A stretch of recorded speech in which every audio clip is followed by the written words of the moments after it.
নমস্কার বন্ধুরা, আমি তিশা আবার একটা নতুন রেসিপি নিয়ে চলে এসেছি। এখানে আমি তোমাদেরকে করে দেখাচ্ছি বেগুন কম তেল দিয়ে বা না তেল দিয়েও কি করে ভাজা যায়। তো চলো রেসিপিটা আমি শুরু করছি। বেগুনটা আমি ফার্স্টে কেটে নিচ্ছি। তো কেমন করে কেটে নিচ্ছি দেখো। আমি মাঝে মাঝে এরকম করে কেটে নিচ্ছি, তোমরা চাইলে গোল গোল করেও কেটে নিতে পারো।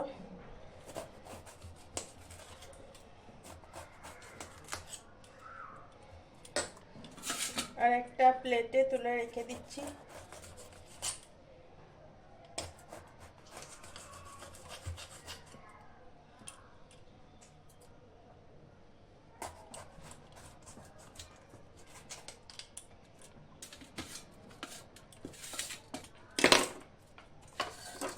এখানে আমি সমস্ত বেগুন কেটে নিয়েছি। এখানে আমার 8 পিস টোটাল বেগুন নেওয়া হয়েছে পিস করে।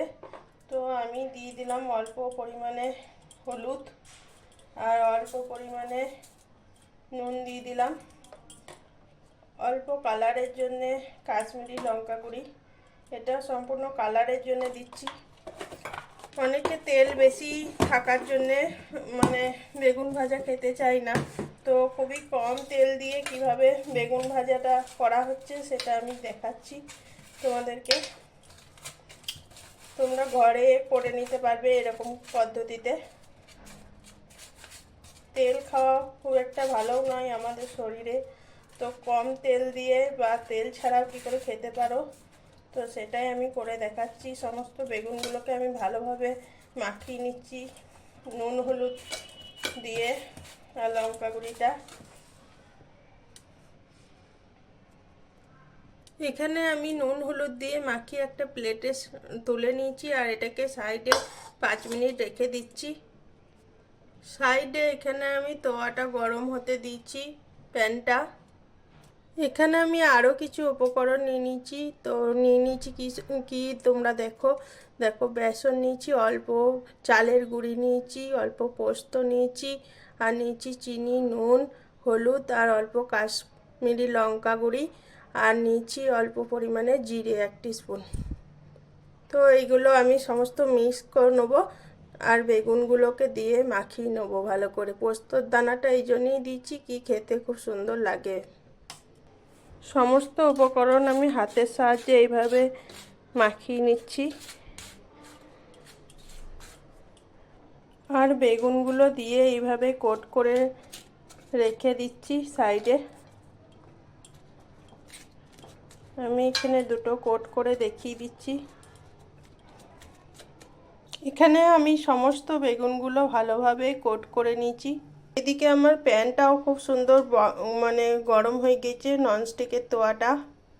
একে একে আমি তোয়াতে সমস্ত বেগুনগুলো সাজিয়ে দিচ্ছি এইভাবে। আমি এখানে ননস্টিকের তোয়া নিয়েছি। তো ননস্টিকের তোয়া তোমাদের না থাকলে এমনি কড়াইয়েও করে নিতে পারো বা রুটি করার তোয়াতেও করে নিতে পারো, তবে ননস্টিক প্যান থাকলে খুব ভালো হয়। এখানে আমি ঘামিয়ে নেবো, এইগুলো ঘেমে যাবে নুন দেওয়ার জন্যে। তো আস্তে আস্তে আমি 2 মিনিট পর পর উল্টিয়ে নেবো। এখানে আমার 2 মিনিট হয়ে গেছে, তো 2 মিনিট পরে আমি আবারও উল্টিয়ে দিচ্ছি। 2 মিনিট পরে আমি এইভাবে উল্টিয়ে নেবো সমস্ত বেগুনগুলোকে। বেগুনগুলো এভাবে ঘেমে ঘেমে জল বেরিয়ে একটু করে সেদ্ধ হয়ে যাবে আস্তে আস্তে। তো 2 মিনিট পর পর আমি 3 বার উল্টিয়ে নেব। বেগুনটা আমার এখন অনেকটাই হয়ে এসছে বেগুন ভাজাটা, তো আমি এইভাবে উল্টি পাল্টি করে নিচ্ছি। আমি এতক্ষণ মিডিয়াম ফ্লেমে রেখেছিলাম গ্যাসটা, আর এটা এবারে হয়ে এসছে বলে আমি খানিকটা কম করে দিলাম। তোমরাও এই পর্যায়ে হয়ে এলে গ্যাসের ফ্লেমটা কম করে দেবে। বেগুন ভাজা রেসিপিটা আমার এখানে প্রায় হয়ে এসছে। তো তোমরা যারা তেল ছাড়া খেতে চাইবে তো এরকম পর্যায়ে খেতে পারো। ভাববে যে সেদ্ধ হয় নাই, আমি একটা কেটে দেখাচ্ছি, দেখো একদমই সেদ্ধ হয়ে গিয়েছে সুন্দরভাবে।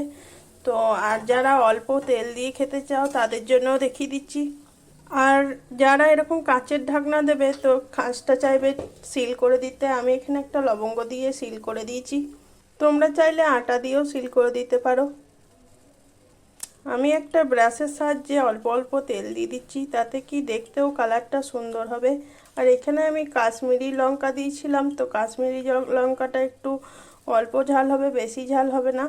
তো তোমরা তোমাদের ঝালটা পরিমাণ মতন দিয়ে দেবে। এটা একটু স্পাইসি হলে খেতে খুব সুন্দর হয়।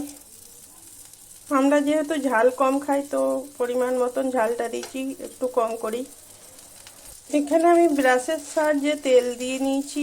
তো তোমরা চাইলে এখানে তোমরা চামচে করেও তেল দিয়ে দিতে পারো, ব্রাশ না থাকলে যার যেটা সুবিধা মনে হয় করে নেবে।